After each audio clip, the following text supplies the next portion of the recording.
Hi, in this video, I will show you how to add new admin on Telegram channel. So first, you have to launch your Telegram application, then tap on that specific channel where you want to add a new admin. So for example, I want to add an admin here on my channel. I have to tap on the name of my channel right here, click the name of the channel above, and then what I'm going to do next is I'm going to tap on this pencil icon, scroll down here, and you have to look for administrators. Tap on administrators. You will see here all the administrators of this channel. Click on add admin and make sure that your admin or new admin should be one of your friends list.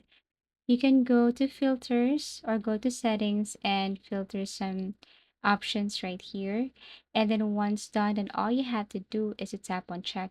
You can also change the name of the admin, or you can add something here, for example, admin2. And then once done, tap on the check icon to save the changes. And that's how to add new admin on Telegram channel. Thank you for watching and see you again in our next video tutorials.